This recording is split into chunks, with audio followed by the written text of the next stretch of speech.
Ако сакате да го најдете најхармоничното место во градот, можете да тргнете во долга прошетка и со сите сетила да го барате вистинскиот одговор, каде човек се чувствува најспокојно.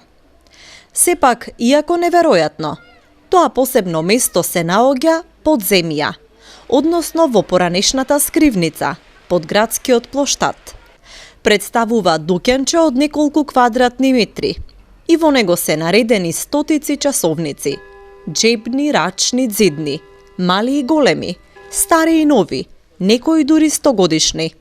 Дел од нив ритмично отчукуваат, други се застанати, обележувајќи го времето кога стрелките за последен пат се поместиле. Оттаму под земјиното тло, часовничарот Митко им дава душа на часовниците, им чепка по утробата, а нивното отчукување и дава пулс на цела струмица.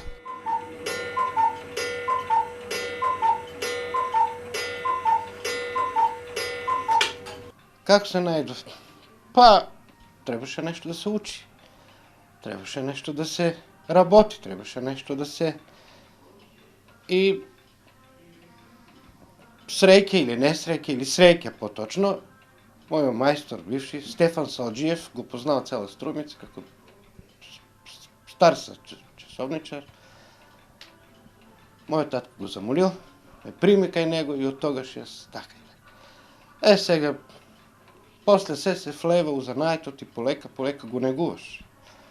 Занаетот е нашо преди се занает со предизвик, затоа што има многу напред, оди многу напред. Прво бе механички, па сега електронски, па дигитронски. Сето тоа треба да си у току, треба да си, ако сака да обстане. Ако сакаш како мајстор да обстанаш, иначе времето ќе те сгаси. Техниката се оди напред, тоа си го прави своето и тоа е тоа. И јас како занаечија или како почетник, 70 година поточно, како ученик или како чирак, па после полагаме, во 76 година јас сум самостанен занаечија. После ноше механички сати, кај нас бе најпопуларни Дарвил, јас и името го носам Дарвил, ракета, старт, Омега, веќе да не правиме, тоа беше многу ретко, за 10 годишници се дава сати, на секој 10 години дава сати.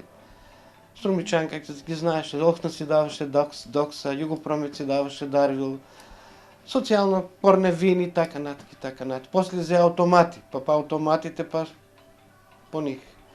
Па сега електроника почна, зе од негде од 80 година, 80 и некој почна електроника да се... Па пак можеш се нешто с нив да се усовршуваш или нешто да видиш, да дзирнеш, да видиш од тоа како сакаш да обстанеш, не може. Се познава часован по капак, по надворот кој ќе го видиш се знае. По стакло се познава. По каиш се познава, по финоче на семеушки ќе го погледнеш се понародно се знае. Шо имаш, шо носиш и така нарак.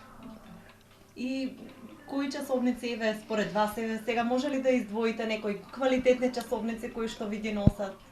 Види, порано ако земеме назад старите сати, Омега, Дарвил го снема да не го кажем, Омега, Лонжине, ти брендови што си бе старите часовници што бе си остана пак квалитетни.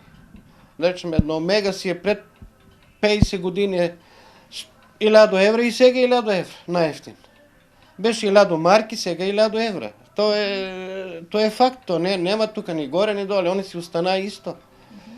А класиката, што е да речеме за поширока потрошувачка, имате сега Сиико, Ориент, Експрите, Радо, тоа се малку за посредна класа, али ипак се квалитетни, не е квалитетно, само старите квалитетни сати и скапи си остана пак квалитетни и скапи. А иначе да речем еден Радо денеска или еден Експрит, 300-400 евра, кој може да одговори секој да си става на рак. За часовниците зборува со почит, ги третира со внимание. Оти тие со децении му го обликуваат животот, а и личноста.